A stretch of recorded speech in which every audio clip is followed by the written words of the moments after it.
Welcome back mga ka-adventure. For today's adventure ay ipapakita ko po sa inyo ang mga off-grid destinations na ginawa natin kasama ang napaka-powerful tool na Bluetooth na kahit na saang adventures man tayo magtungo ay hindi tayo nangangamba kung tayo ay mawawala ng power dahil nga meron tayong portable na power usage na kayang i-fulfill ang mga battery ng mga gadgets natin at hindi tayo mapipigilan sa pag-capture ng mga amazing moments even underwater at maging ang mga aerial shots ng mga napakagandang mga destinations all over places na ina-explore natin. Kaya tara, samahan niyo po ako and I would like to introduce this powerful tool called Bluetooth.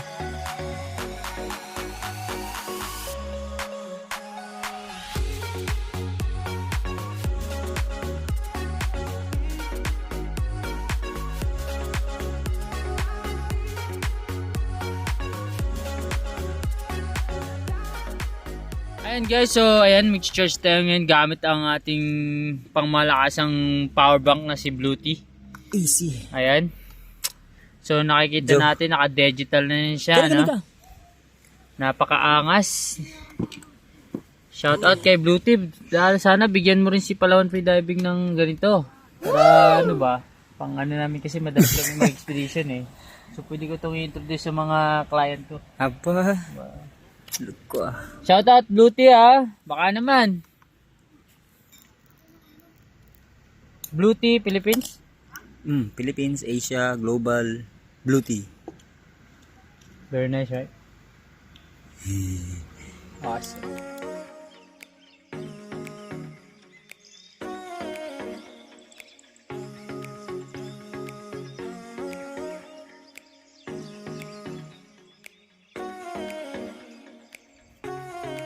Off-grid, walang power source mga ka-adventure, napakalayo ng destination na to. Ang layo sa Coron, closer to Mindoro, ang Apo Reef na tinaguri ang second na pinakamalaking atoll reef sa buong mundo. Pero yun nga, kahit makarating tayo sa malayo and would like to treasure every moment, kaya kasama natin itong power station natin na talaga namang minimit yung pangailangan ng ating mga gadgets.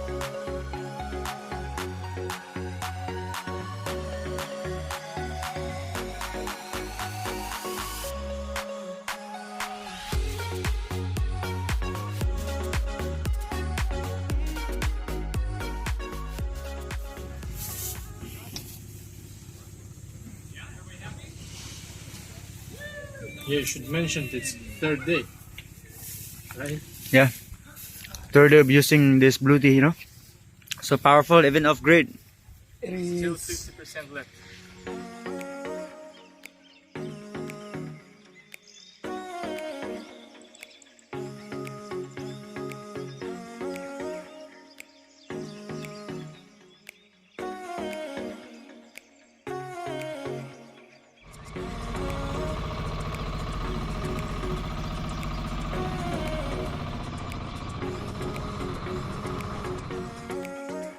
Itong Bluetooth mga adventure ay pwede siyang i-charge through main electricity.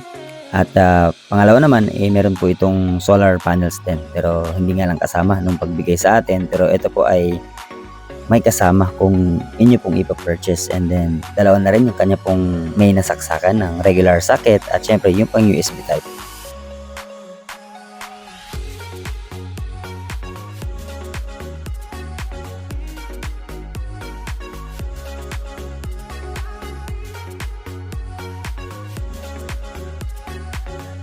Exploring Coron to El Nido sa loob ng 4 na araw at syempre hindi natin makakapture lahat ng mga best scenes and moments during the trip. Pero kapag meron tayong daladalang power bank, talaga namang amazing.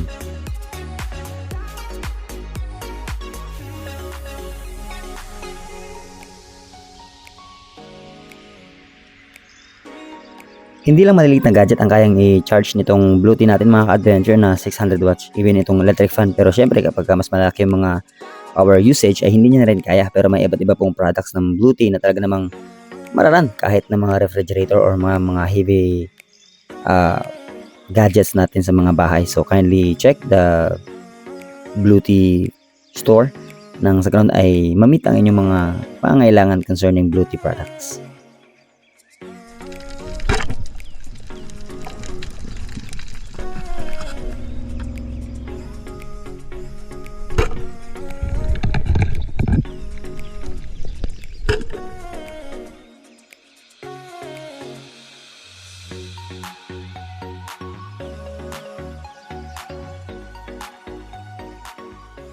Good thing about ng blue tea natin mga ka-adventure na binigay sa atin, this is design na waterproof talaga siya or splash proof.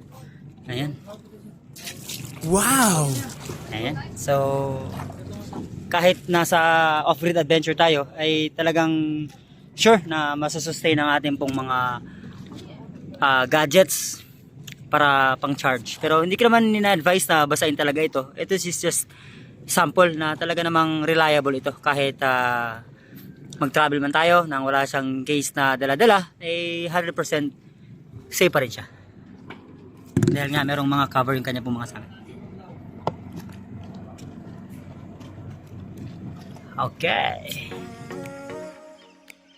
Kaya dun sa mga ka-adventures natin dyan na mahilig mag-off-grid adventure, mag-camping, mag-picnic, excursion, or kahit na ano pa mangyang mga activity concerning na meron tayong i-charge na mga gadgets natin, we must have this kind of powerful tool kasi talagang tutulungan tayo anywhere we go.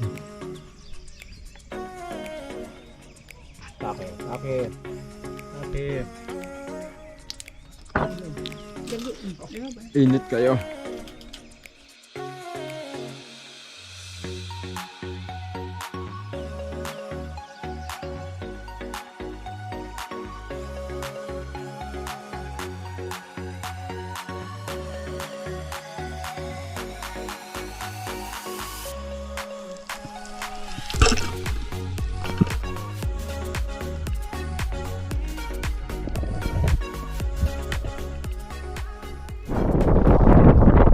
Ay mga ka-adventure, so gusto lang po sa pasalamatan ang blue tea na ating pong naging katuwang kabady sa lahat po ng ating mga adventure na ginagawa, maging off-grid man yan, na kahit saan man tayo makarating, El Nido, Apo Reef, Black Island, at maging dito sa tayo sa Nangalang kasama si Native Channel at Papa Tonyo, ay lagi nating dala-dala at